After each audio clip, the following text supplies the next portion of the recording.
Lumturia s'ka mosh, dynjaja tretet, ikin ditët, ikin netet, e mira mbetet.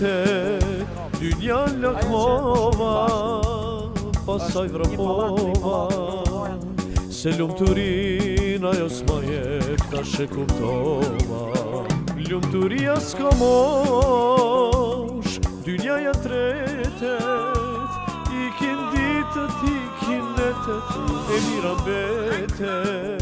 Dynja lakmova, pasaj vrapova. Assalamu ala rasulillah. Me emrin Allahu gjithëmëshirshëm të shërbilotit, miq të dashur, selamu alaikum, kudo që jeni, përshëndetje. Jemi në radhën e takimit, e cili takim ka të bëjë me hapat drejt kthjelljes apo hapat drejt qenërit vigjilent karshi gjitha të mirave të Allahut subhanahu wa taala. Herë në fundit e parë, cilat ishin hapat që mund ta shmangë një njeri dhe të jetë i mashtruar me bukuritë e kësaj bote.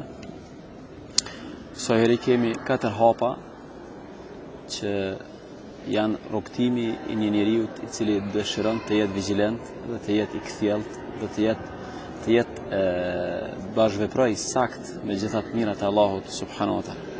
E para prej tyre është kur njeriu e ka lënë mëkatin, është bindur se mëkati nuk është gjë që i shërben atij, është i dëmshëm dhe është negativ për qenien njerëzore. E dyta është kur njeriu ka fillu ta synoj Zotin, pasi ka lënë mëkatin, pasi ka pa që mëkati është i dëmshëm për të, ka fillu me kërku Zotin, me synu Allahun e Madhnushëm, me gjetë Zotin e Madhnushëm. Hapi i tretë është kur ai njeri fillon sakrificën në rrugën e Zotit, sepse kthimi për tek Zoti nuk është edhe krejt i lehtë. Rruga për të shkuar te Allahu ka dhe pengesa. Çdo njeri që kthehet në rrugën e Zotit, sidomos në fillet e kthimit mund të hasë pengesa. Prandaj duhet ajo që quhet luftë kundër shejtanit, luftë kundër vetvetes dhe luftë kundër çdo pengese që mund ta pengojë në rrugën e Allahut. Dhe e katërta është pastaj nderi i Zotit, apo kur njeriu arrin gradën që Allahu ta doj dhe ky ta doj Zotin. Më thonë niveli i dashurisë në rrugën e Allahut subhanahu wa taala. Këto janë 4 hapa që i duhen një njeriu të kthjellet dhe të jetë vigjilent dhe të bashkëveprojë sakt me të mirat e Allahut, pra kthimi nga pendimi, të synohet Allahu i Madhrueshëm, të japet sakrificë dhe mund në rrugën e Zotit, dhe e katërta të arrihet kënaqësia, respektohet dashuria e Zotit që është një nder i veçantë. Derisa jemi te çështja e parë, lërja e mëkatit, largimi nga mëkati. Pejgamberi sallallahu alaihi wasallam ka pas një dua, e cila dua ka qenë dua e mbrëmjes, por që në fakt tregon se ishte një dua, ishte një program jete. Dhe ky program jete në vërtet duhet zbatohet në gjitha sferat e jetës. Pejgamberi sallallahu alaihi wasallam zakonisht kur ka ra me fiet e ka bë këtë dua, Allahumma inni aslamtu nafsi ilayka wa fawwadtu amri ilayka wajjahtu wajhi ilayka والجأت ظاهري إليك لا ملجأ ولا منجأ إلا إليك آمنت بكتابك الذي أنزلت وبنبيك الذي أرسلته فاغفر لي ما قدمت وما أخرت وما أسررت وما أعلنت وما أنت أعلم به مني. O Zoti im, qenien time e kam ndërzua para madhrisë tënde. Fytyrën time dhe zemrën time e kam kthyer nga ti. Tek ti jam mbështetur. Gjithë çështjen time e kam lënë dorën tënde. I besoj librit, ose besoj vetëm ty dhe atë që ti ke zbrit. E besoj pejgamberin dhe kërkoj falje tek ti, o Zoti im, për gjitha lëshimet dhe mëkatet që ti i din, e unë shpeshherë dhe nuk mund të mos i di. Kjo dua flet më të vërtet një njeri i cili ju ka dorëzuar Allahut Madhnueshëm dhe tërë qenien e tij, fytyrën e tij, zemrën e tij dhe gjithçka që posëdon jetë ja ka dorëzuar Allahut të Madhnueshëm. Prandaj kjo është pjesa e parë që vërtet pejgamberi sallallahu alaihi wasallam vazhdimisht kësaj e ka bërë këtë dua, e që thash më herët është një lloj programi për besimtarin. Faza e dytë ishte kur njeriu fillon me synu Zotin. Shumë më rëndësi nëse arrim me kuptu sakt çka do të thonë me synu Zotin. Njeri kur e lën mëkatin, i bjen që ja ka kthy shpinën mëkatit dhe ju ka drejtuar Zotit. Njeriu kur i drejtohet Zotit dhe e njehson Zotin, e pranon Zotin një, çka i ndodh atij njeriu? Është shumë e rëndësishme njerëz me kuptu këtë çka i ndodh. I ndodh unifikimi i gjitha veprave. Qysh ka qenë i shkapërderdhur në jetë, qysh ka qenë i pa koncept në jetë, qysh i ka pas veprimet e tij të shkapërderdhura, tani kemi unifikim, tani kemi një epicentër. Allahu është epicendra dhe ana ku ai drejtohet me gjithë veprimtarinë e tij, me gjithë punën e tij, me gjithë angazhimin e tij, adhurimin e tij, edhe sakrificën e tij, është drejtuar drejt një pike, drejt një qendre. Edhe kjo është e mira që kur njeriu i kthehet Zotit, sepse ka pastaj një pikë referencë, me to i mat gjërat dhe ajo është pika ku njeriu vazhdimisht i kthehet me tërë qenin e tij. Nëse do t'i kthehemi për një moment Kur'anit famlar, sa bukur Allahu i mandueshëm e trajton këtë çështje në librin e tij. Thot Allahu subhanahu wa taala, kur t'ju thuhet atyre kush është Zoti i qiellit dhe tokës, kush furnizon qiellin dhe tokën, kush i posedon dhe kush i ka dorë të pamit dhe të ndëgjumit, kush i nxjerr të vdekurit nga të gjallët e të gjallët nga të vdekurit, kujt i takon gjithë çështja në këtë botë, ata do thonë ty Allahu, e felat të takun, a mos të frigoni ati, a mos të sunoni atë, nëse Zoti është një në gjitha veprimet e tij, nëse Zoti është një në gjitha veprimet e tij, as duhet të jetë ai i synuari me gjitha veprat tona, as do ta synojmë gjithë Allahun e madhueshëm me gjithë veprimtarinë dhe punët tona. Me të vërtetë Allahu është Zoti juaj, ai është hak. Famadha ba'da al-haq illa ad-dalal. E çka ka për te hakut përveç se humbje? Çka mund të kërkon njeriu posa Allahut? Çka mund të synoj posa Allahut madhueshëm? Prandaj këto dy ajete vërtet janë Allahu paraqet madhështinë e tij dhe paraqet njëshmërinë e tij, rreth cilës njëshmëri duhet të sillen gjithë njerëzit dhe duhet të jetë Allahu ai që synohet gjitha veprimtaritë dhe angazhimet tona. Pasi e ka lënë mëkatin, ja ka kthy shpinën mëkatit, u drejtu drejt Allahut madhueshëm. Tani fillojnë problemet dhe fillojnë disa pengesa, sepse shejtani do të bëj përpjekje ta pengoj në kthimin e tij drejt Allahut madhueshëm.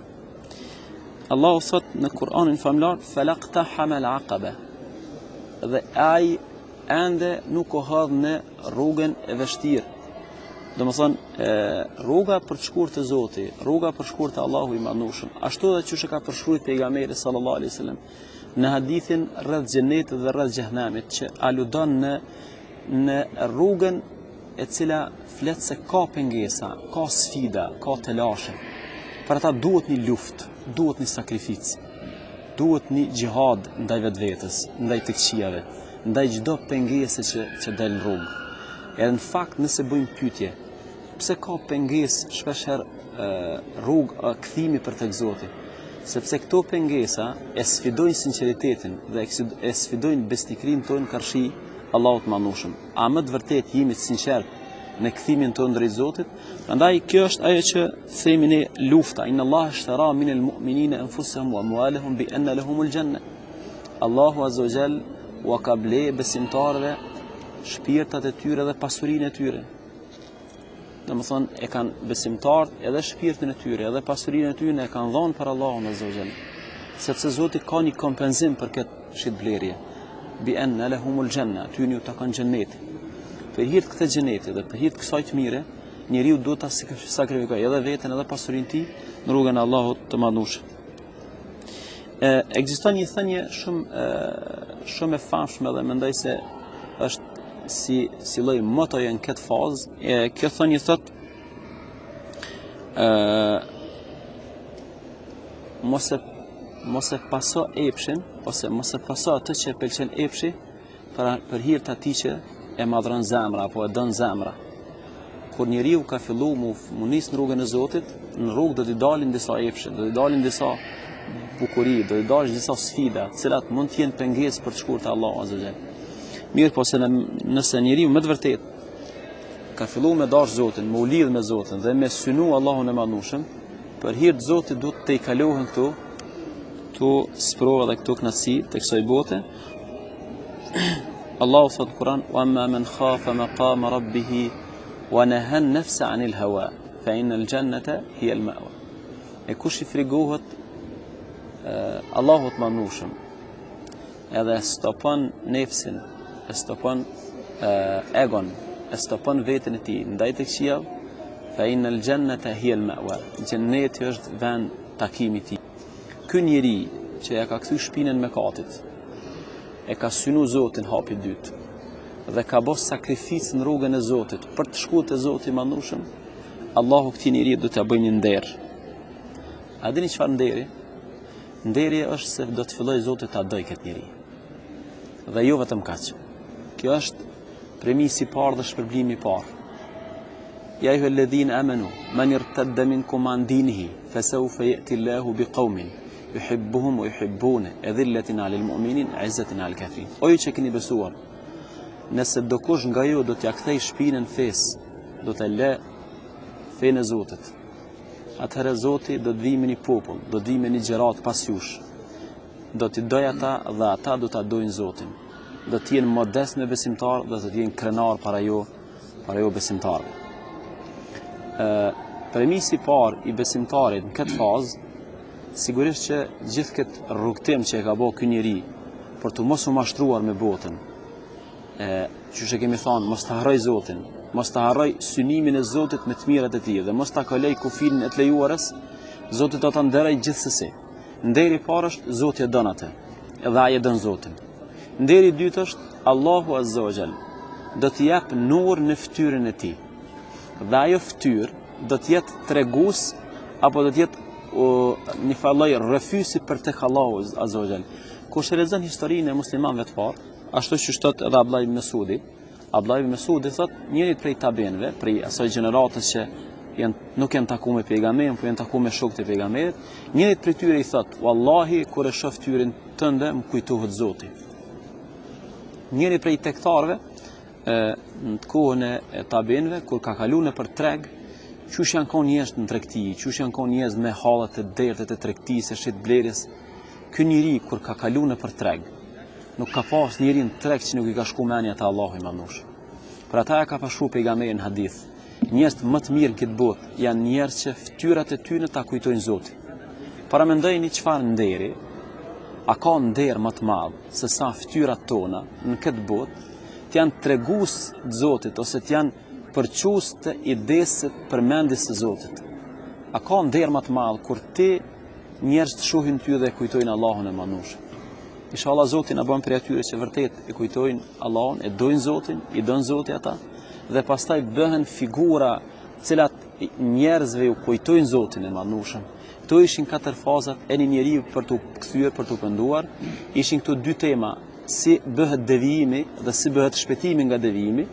Edhe një herë po a kujtoj shkurtazi, të lihet mëkati, t'ja kthesh shpinën mëkatit, ta synosh Allahun e Madhnushëm, të luftosh për të mbetur në rrugën e Zotit dhe fundit është shpërblimi kur Zoti e don robin dhe robi e don Zotin edhe pastaj fytyrën e tij e bën asisoj që aja ta kujtoj Allahun edhe për të tjerët.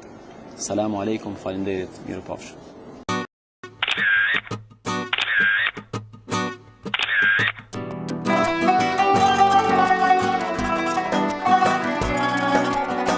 Lumturia s'ka mosh, dynjaja tretet, ikin ditët, ikin netet, e mira mbetet.